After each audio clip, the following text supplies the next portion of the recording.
Hello. Whew. Well, what can I say? You can only tell and also ask a question. Do you have any TikTok friends? Like TikTokers? Yeah. I'm asking right now for those who create great content for a great audience of a generation of geniuses and freelancers. And this is the kind of dude with a phone in his hands and a fire in his eyes who wanted to kill himself. My friend's name was a very unusual ancient Greek name, Andopoulos. And he was basically what his name was in real life, a hard person. My friendship with him happened when I was faced with a choice to continue studying in college, which annoyed me for the profession I did not like was the one that I was studying and didn't want to learn, specifically plumbing technician or to roll a sausage in acting. But I wanted to be an actor, which I had a dream since childhood. But my parents decided that I would better be at fixing his licks, which at the time I did not argue with. But now it was time to show who was the daddy, and I got out of there and went to acting classes, where on the first day I smelled fresh new perspectives. I was assigned into a beginner's group, where a pumped-up instructor immediately saw who had the guts and who had the big head. He told us that himself, he's a tough guy, and I love him. At the beginning, we did breathing exercises, memory exercises, and at the end of each lesson, we were divided into groups of 5 and given the theme for a small sketch. Without voice, only gestures. We were given a topic of, say, fall. We had 10 minutes to prepare and we were showing it to the group, particularly me, pretending to be picking ripe apples, and then came in and apologized for being late. All eyes immediately fell on this guy, but judging by the faces of all present, he did not know me, and this pepper periodically misses classes. And most importantly, looking at him, I understand that he looks a lot like me. He also has his hair combed back, wears the same chameleon glasses, and his clothes were about the same. Classically skinny pants and a shirt. The warden kissing his fists in front of his face with a hint that he was the last time he would let him in. And after I finished speaking, I walked up to him and spoke to the person as sophisticated as me. It was like looking at myself in the mirror. But how nice was it to talk to him? It was like I was talking to myself, but version 2.0. We immediately became friends and spent almost every day hanging out since then. He talked about his views on the world around us. He told me about his hobbies and what he liked to do, and he liked to make TikTok videos. I didn't like this whole thing and I thought it was weird and stupid. But after a couple of days, this guy drew me in by showing his videos, and we even started shooting them together. One of his arguments was that in addition to dances and memes, you can shoot everything that you want. You can film everything that your soul desires. And he wanted art as our first joint video, and we recorded a meme about dismantling Nikolai Sobolov in Leaky Godfather style. In the first day, it got 5,000 views, and I suggested the idea in the first place, coming up as Morgenstern in 5 minutes. But personally, he was interested in something nastier, and specifically political. In between my movie miniatures and jokes about Zoomers, we recorded a sarcastic remarks about MPs who can't get rid of a couple of meatballs on the pothole-free holes and piss down fences and parks and lawns with dog poop and drunkards and bottles with their hands.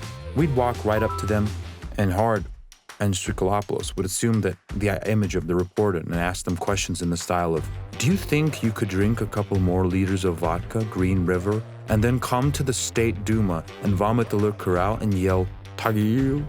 A couple of times, these half-living corpses came up and tried to catch up with us, which only increased our interest. And then on their knees, they begged us to leave.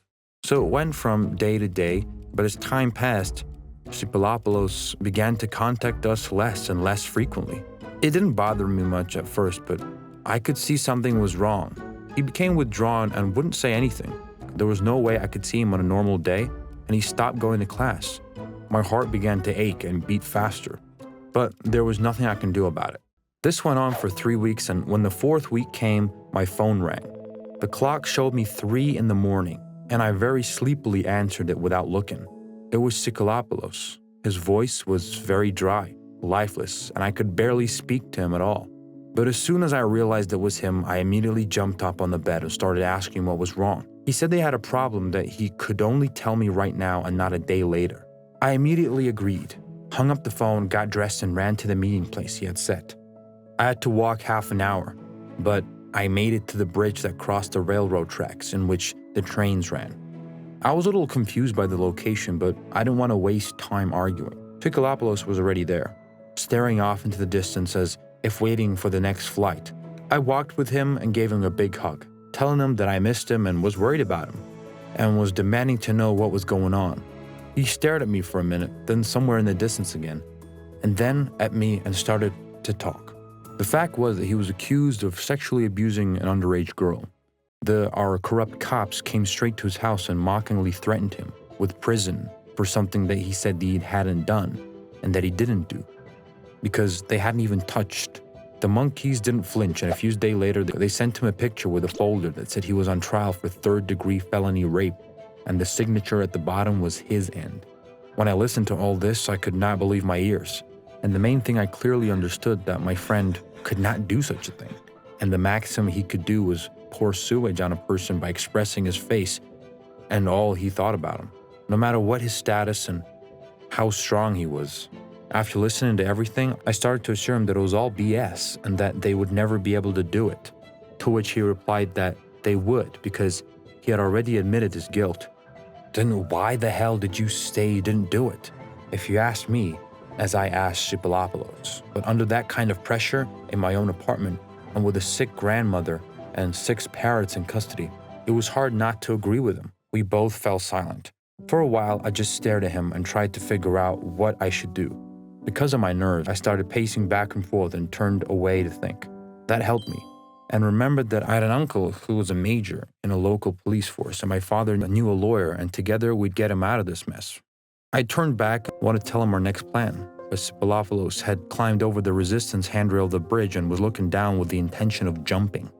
I had a stroke, but I slowly walked over to him and talked him out of it. I had only one option, and I decided to use it. "Don't you dare do this," he said. And still with my hands out in front of me, I walked toward him. His right hand went into his pocket and pulled out an object. And within seconds, I realized it was a taser. It would be less painful that way. He said he put the thing to his neck and began to tearfully apologize to me for calling him here. But he wanted me to know the truth and to remember him for who he was. I distracted him as best as I could while I got closer and closer. My heart was breaking and my eyes filled with tears. But I didn't have time, just a little, and he jumped and the sounds of crackling electricity and loud plastic hitting the ground echoed through space. Now you thought he had fallen, crushed to his death, and I was watching his artwork on the asphalt. No, alas. An incredible strength suddenly awoke in my body, and I ran up to him with the speed of the wind and managed to grab his arm and pull him back onto the bridge with both my hands, and then both of them fell, exhausted. He woke up in a few minutes later, and I sat on top of him, waiting for consciousness to come to his head so I could punch him in the face, tell him that we have found a way and he should no longer worry about his life, which not only belonged to him, but to his loved ones too, and he had no right to give up just like that. Shipolopoulos was denying it and saying that it wouldn't work, but I punched him one more time and gave him my word that if we'd lost, we'd jump together next time. Question for the experts: did we make it in the end or not? Of course we did. My father and uncle pulled all the strings they had, and those feathered ones went to jail themselves. The girl who wrote the complaint was fined a huge amount. She wrote it because Shipolopoulos had rejected her, but she was from a wealthy family and did not tolerate rejection. My friend was completely exonerated and cleared of all charges, but in the process we learned that someone at the top decided to use this statement to take revenge for radical criticism of our corrupt government. It happens when you don't have stuff to do and money to chew, but your conscience catches up with you. My father did not exactly tell us who did it.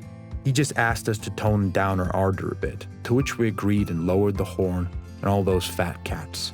So, say what you want, but keep it in moderation. Don't leave your friends behind, and even if they're in a bit of a rut. But otherwise, take care of yourselves and your loved ones. Goodbye.